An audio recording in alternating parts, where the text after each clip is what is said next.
ప్రతి క్షణం ప్రతి చోట ఇందాక మీరు అన్నట్లుగా అబ్స్టికల్స్ వస్తుంటాయి, ఆటంకాలు వస్తుంటాయి, ప్రతిబంధకాలు వస్తుంటాయి, అండ్ ప్రతికూల పరిస్థితులు ఏర్పడుతుంటాయి.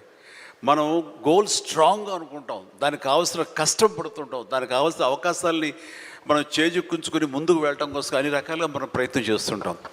మరి తప్పెక్కడ జరిగింది అంటే నీకు ఎన్నో అన్ఫోర్సీన్ బయటకు వస్తుంటాయి, ఒక డిస్ట్రక్షన్స్ వస్తుంటాయి, డిసప్పాయింట్మెంట్స్ వస్తుంటాయి, నేను డీమోటివేట్ చేసేవాళ్ళు ఉంటారు. ఇలాంటి డీలు ఎన్ని ఉన్నా సరే దాన్ని ఢీ కొనాలంటే ఒక డిటర్మినేషన్ ఉండాలి. అది వెరీ మచ్ ఇంపార్టెంట్. అంటే బెదరకూడదు, మన ధ్యేయం చెక్కు చెదరకూడదు, అకుంఠిత దీక్షతోటి ముందుకు వెళుతూ ఉండాలి. నా విషయానికి వస్తే కనుక నేను వచ్చిన కొత్తలో డెఫినెట్లీ నన్ను డిసప్పాయింట్ చేసిన వాళ్ళు ఉన్నారు.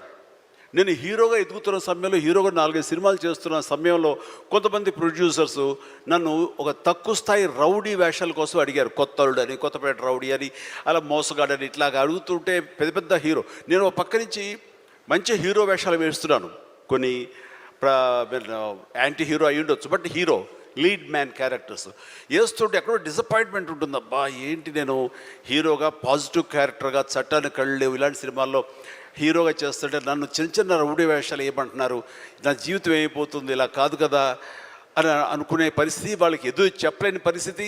కానీ లోపల ఒకటే ధైర్యం, ఎన్ని వేషాలైనా వేయనివ్వండి, ఎటువంటి వేషాలు వేయనివ్వండి, నేను ఖచ్చితంగా అలాంటి వాటి కోసం ఎదురు చూస్తాను, అలాంటి ఖచ్చితంగా వస్తాయని ఒక దీక్ష, ఒక నమ్మకం, నాకు ఆ నమ్మకం నిలబెట్టింది. అండ్ ప్రేక్షకులు, నేను చిన్న చిన్న విలన పాత్ర 2-3 సార్లు సినిమాలు వేసినా సరే అందరూ కూడా చమక్కులా మరిచేవాడిని, ఆకర్షించుకునేవాడిని. ఇడెవడరా భలే చూస్తున్నాడు, శబాష్, నెక్స్ట్ పిక్చర్ ఎత్తుంది చేయాలి, అండ్ ఇతను సాంగ్స్ బాగా చేస్తాడు, ఈ సాంగ్స్ పెట్టి ఇతను హీరోగా చేయాలంటూ ప్రేక్షకుల చేత నేను మనల్ని పొంది, ప్రేక్షకులు సినిమా ఇండస్ట్రీలో ఉన్నటువంటి ప్రొడ్యూసర్ని, డైరెక్టర్ని నన్ను ఖచ్చితంగా పెట్టుకుని తీసేలాగా చేశారు. కాబట్టి ప్రేక్షక దేవుళ్ళకి ఎప్పుడు నేను రుణపడి ఉంటాను. అది నా ఒక దీక్ష. నా కాన్ఫిడెన్స్ వాళ్ళని రీచ్ అయింది. నేను చెప్పుకోకర్లా, నువ్వు చేసే చిన్న పాత్ర పెద్ద పాత్ర సరే, నువ్వు చేసే దాంట్లో నీ కన్విక్షన్, నీ యొక్క హావభావాలు, నీ హుషారు వాళ్ళని ఎక్కడో తెలియకుండా రీచ్ అవుతుంది. సైకిల్ కుర్రాడు అంటారు మనూరు పాండవులు, అది 5 మందితో పాటు నేను ఒక కుర్రవాడిని. వాళ్ళకంటే పెద్ద క్యారెక్టర్ నాకు లెంగ్త్ ఏం లేదు, వాళ్ళకంటే స్ఫురద్రూపేం కాదు. కాకపోతే ఆ ఉన్న కొంచెంలో చెమ్మక్కలా మెరిసరికి ఎవడరా భలే ఉన్నాడు, వీడికి లైఫ్ ఉంది రోయ్ అలాగ అనిపించుకోనంటే, అది నన్ను నేను ప్రొజెక్ట్ చేసుకోవడం, నన్ను నేను ఆవిష్కరించుకోవడం, నన్ను నేను బెస్ట్ అనిపించుకోవడం ఉంది. నిరంతరం అదే థాట్తో ఉండి, ఆ నమ్మకంతో ఉంటే ఖచ్చితంగా ఇలాంటి డీలు ఎన్నొచ్చో సరే ధీటుగా ఢీ కొట్టగలం. ఇది నేను చెప్తాను. అంటే ఇంకా ప్రధానమైన ఉదాహరణ చెప్పాల్సి వస్తే, మహానాయకుడిని ఇక్కడ ఉన్నారు, అలిపిరి సంఘటనతో అక్కడి నుంచి పడి లెగిచి ఎంత డీమోటివేట్ అయిపోవాలి, చావు తప్పి కన్నులు అట్టపోయినట్లుగా ఆ రోజున పరిస్థితి ఉన్నప్పుడు ఆ విజువల్స్ చూసి ఎక్కడ చెక్కు చెదరలేదు. ఆయన మానసిక స్థైర్యంతో ఉన్నారు. హాస్పిటల్కి వెళ్ళి ట్రీట్మెంట్ తీసుకుని వెంటనే మామూలుగా బయటకు వచ్చారు. కానీ ఎక్కడ సరే బెసికారా, కొంచెం వెనక్కి తగ్గారా, ఆలోచన విధానంలో ఏంటిది అన్నారని ఏమీ లేదు. బ్రహ్మాండమైనటువంటి ఒక కన్విక్షన్ తోటి దీన్ని ఆయన ఎదుర్కొని నిలబడేటువంటి హీరో దాత్తత నేను ఆ రోజున చూశాను నాయుడు గారిలో.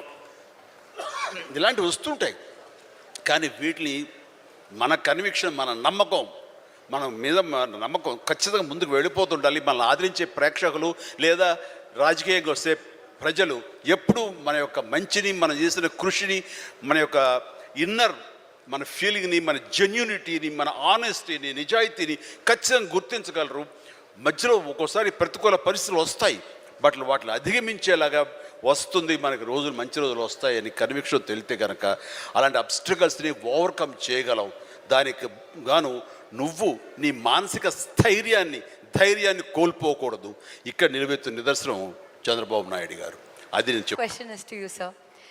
So I want to ask you if you want to share one powerful message that will help in rewiring everyone's mindset. Yes, జీవితం అన్నది కేక్ వాక్ కాదు, పూల పాన్పు కాదు.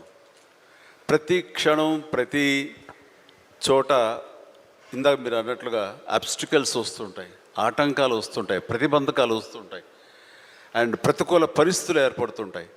మనం గోల్ స్ట్రాంగ్గా అనుకుంటాం, దానికి కావాల్సిన కష్టం పడుతుంటాం, దానికి కావాల్సిన అవకాశాలని మనం చేజిక్కుంచుకొని ముందుకు వెళ్ళటం కోసం అన్ని రకాలుగా మనం ప్రయత్నం చేస్తుంటాం. ప్రేక్షకులు నేను చిన్న విలన్ పాత్ర 2-3 సార్లు సినిమాలు వేసినా సరే అందరూ కూడా చమక్లా మరిచేవాడిని, ఆకర్షించుకునేవాడిని. ఇడెవడరా భలే చేస్తున్నాడు, శబాష్, నెక్స్ట్ పిక్చర్ ఎత్తుంది చేయాలి, అండ్ ఇతను సాంగ్స్ బాగా చేస్తాడు, ఈ సాంగ్స్ పెట్టి ఇతను హీరో చేయాలంటూ ప్రేక్షకుల చేత నేను మనల్ని పొంది ప్రేక్షకులు సినిమా ఇండస్ట్రీలో ఉన్నటువంటి ప్రొడ్యూసర్ని, డైరెక్టర్ని నన్ను ఖచ్చితంగా పెట్టుకుని తీసేలాగా చేశారు. కాబట్టి ప్రేక్షక దేవుళ్ళకి ఎప్పుడు నేను రుణపడి ఉంటాను. అది నా ఒక అధ్యక్ష, నా కాన్ఫిడెన్స్ వాళ్ళని రీచ్ అయింది. నేను చెప్పుకోకర్లా, నువ్వు చేసే చిన్న పాత్రని పెద్ద పాత్ర వస్తే నువ్వు చేసే దాంట్లో నీ కన్విక్షన్, నీ యొక్క హావభావాలు, నీ హుషారు వాళ్ళని ఎక్కడో తెలియకుండా రీచ్ అవుతుంది. సైకిల్ కుర్రాడు అంటారు మనూరు పాండవులు, అది 5 మందితో పాటు నేను ఒక కుర్రవాడిని. వాళ్ళకంటే పెద్ద క్యారెక్టర్ నాకు లెంగ్త్ ఏమి లేదు, వాళ్ళకంటే స్ఫురద్రూపేం కాదు. కాకపోతే ఆ ఉన్న కొంచెంలో చముక్కలా మెరిసరికి ఎవడరా భలే ఉన్నాడు, వీడికి లైఫ్ ఉంది రోయ్ అలాగా అనిపించుకోనంటే అది నన్ను నేను ప్రొజెక్ట్ చేసుకోవడం, నన్ను నేను ఆవిష్కరించుకోవడం, నన్ను నేను బెస్ట్ అనిపించుకోవడం ఉంది.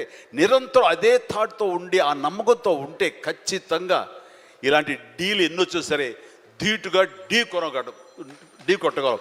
ఇది నేను చెప్తాను. అంటే ఇంకా ప్రధానమైన ఉదాహరణ చెప్పాల్సి వస్తే మహానాయకుడిని ఇక్కడ ఉన్నారు, అలిపిరి సంఘటనతో అక్కడి నుంచి పడి లెగిచి ఎంత డీమోటివ్ అయిపోవాలి, చావు తప్పి కన్నులు అట్టపోయినట్లుగా ఆ రోజున పరిస్థితి ఉన్నప్పుడు ఆ విజువల్స్ చూసి ఎక్కడ చెక్కు చెదరలేదు. ఆయన మానసిక స్థైర్యంతో ఉన్నారు. హాస్పిటల్కి వెళ్ళి ట్రీట్మెంట్ తీసుకుని వెంటనే మామూలుగా బయటకు వచ్చారు కానీ ఎక్కడ సరే బెసికారా, కొంచెం వెనక్కి తగ్గారా, ఆలోచన విధానంలో ఏంటిది అన్నారని ఏమీ లేదు. బ్రహ్మాండమైనటువంటి ఒక కన్విక్షన్ తోటి దీన్ని ఆయన ఎదుర్కొని నిలబడేటువంటి హీరో దాత్తత నేను ఆ రోజున చూశాను నాయుడు గారిలో. ఇలాంటివి వస్తుంటాయి కానీ వీటిని మన కన్విక్షన్, మన నమ్మకం, మన మీద నమ్మకం ఖచ్చితంగా ముందుకు వెళ్ళిపోతుండాలి. మనల్ని ఆదరించే ప్రేక్షకులు లేదా రాజకీయంగా వస్తే ప్రజలు ఎప్పుడు మన యొక్క మంచిని, మనం చేసిన కృషిని, మన యొక్క ఇన్నర్ మన ఫీలింగ్ని, మన జెన్యూనిటీని, మన ఆనెస్టీని, నిజాయితీని ఖచ్చితంగా గుర్తించగలరు. మధ్యలో ఒక్కోసారి ప్రతికూల పరిస్థితులు వస్తాయి, బట్ వాటిని అధిగమించేలాగా వస్తుంది, మనకి రోజులు మంచి రోజులు వస్తాయని కన్విక్షన్ తెలితే కనుక అలాంటి అబ్స్ట్రకల్స్ని ఓవర్కమ్ చేయగలం. దానికి గాను నువ్వు నీ మానసిక ధైర్యాన్ని కోల్పోకూడదు. ఇక్కడ నిలబెత్తున్న నిదర్శనం చంద్రబాబు నాయుడు గారు. అది నేను చెప్పు. Question is to you, sir.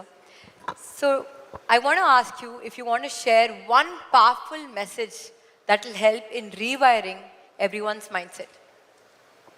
Yes,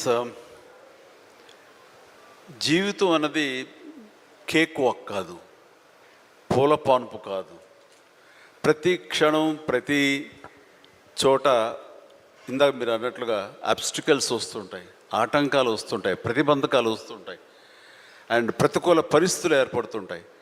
మనం గోల్ స్ట్రాంగ్గా అనుకుంటాం, దానికి కావాల్సిన కష్టం పడుతుంటాం, దానికి కావాల్సిన అవకాశాలని మనం చేజిక్కుంచుకొని ముందుకు వెళ్ళటం కోసం అన్ని రకాలుగా మనం ప్రయత్నం చేస్తుంటాం.